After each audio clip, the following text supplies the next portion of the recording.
Dicen que el béisbol es un juego de números, pero la noche del 20 de junio de 2020 fue la noche de una sola letra, la P. Y no solo por Gerardo Parra. Esa P significaba presión, una carga que se había acumulado sobre los Yomiuri Giants tras el retraso de la temporada y la necesidad urgente de demostrar que la dinastía naranja no era solo un recuerdo polvoriento, sino una fuerza viva, capaz de humillar a su eterno rival, los Hanshin Tigers.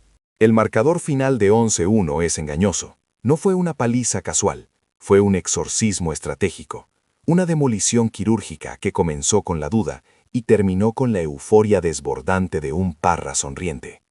Pero hay un detalle que nadie percibió en el montículo al inicio, un silencio cómplice entre el lanzador y su capitán, que cambió todo el destino de esa serie. La forma en que el abridor Taguchi, ese joven que el año anterior había fluctuado peligrosamente entre el bullpen y el inicio, apretó su guante después de ponchar a Haraguchi en el segundo inning con las bases llenas. No se trataba del ponche, me confesó el legendario comentarista Iizuka. Se trataba de que Taguchi no lanzó para evitar el daño. Lanzó para buscar la gloria. Una mentalidad que solo el capitán Sakamoto puede inyectar en un lanzador con la mirada. Porque muchos dirán que la victoria fue un regalo tardío del bullpen agotado de los Tigres. Pero esa narrativa ignora el martirio mental al que fue sometido Taguchi en las primeras entradas.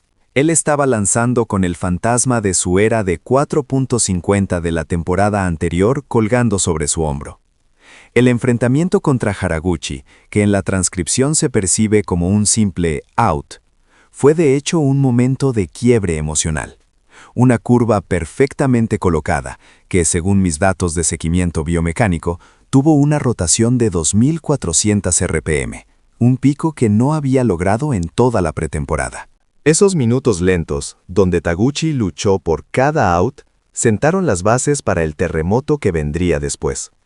El conflicto se intensificó en la séptima entrada, un inning que pasará a la historia no por su duración, sino por su intensidad.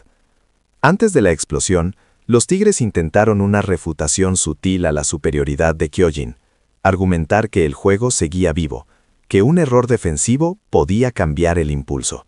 Pero allí estaba el capitán Hayato Sakamoto, el catalizador silencioso, quien no solo regresó a casa para la carrera del desempate, sino que luego, con su batazo oportuno, se estableció como la muralla infranqueable. Muchos llaman suerte a lo que Sakamoto hace, argumenta el analista Shinji Karawa, pero la realidad es que su tasa de contacto en situaciones de bases en posición de anotar supera el 85% contra lanzadores derechos con un slider débil. No es suerte, es ingeniería de bateo. Sus 3 impulsadas en esa serie no son casualidad, son la matemática de un líder. Y entonces llegó la verdadera cima emocional, la erupción de 8 carreras que convirtió un juego apretado en una masacre. La tensión se disparó cuando Okamoto conectó ese hit de timely que rompió el juego, ampliando la ventaja a 6-1. Un golpe directo al corazón del bullpen de Hanshin. Pero la cereza del pastel, el verdadero punto de inflexión simbólico, fue Parra.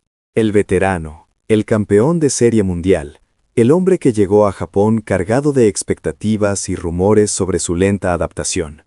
Había escepticismo. Se decía que el pitching japonés, con su mezcla de velocidad y control milimétrico, era demasiado para él. El scout Kurosawa, un hombre que ha visto 1000 extranjeros fracasar en el Koshien, me lo resumió así. Vi la duda en los ojos de Parra durante las prácticas.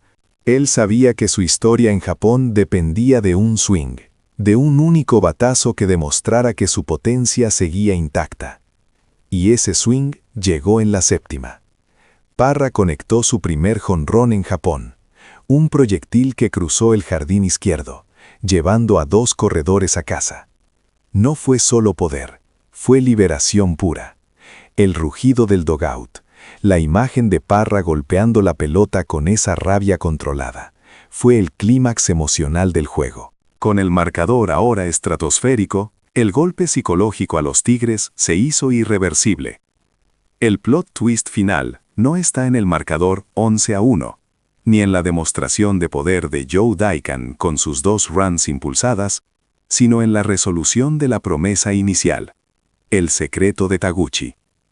Al final del partido, cuando el equipo celebraba, Taguchi buscó a Sakamoto, no para agradecerle las carreras, sino para recordarle el gesto que habían compartido al principio. La razón por la cual Taguchi pudo superar el estrés inicial y lanzar con esa precisión quirúrgica no fue su fuerza física, sino la convicción interna que le dio Sakamoto en el dugout antes de la 7ª entrada. Lance sin miedo, porque Parra nos va a dar el oxígeno que necesitamos. Es decir, la victoria no fue una reacción a los 8 runs. Los 8 runs fueron la confirmación de una fe que ya se había depositado en el equipo. Una profecía autocumplida. La sonrisa de Parra, esa sonrisa amplia y genuina que la cámara captó en el final, no era solo por su home run, era la sonrisa de un veterano que finalmente sintió que pertenecía a la dinastía naranja, un club que, contra todo pronóstico inicial, demostró que la presión no lo iba a romper, sino que lo iba a forjar en un campeón.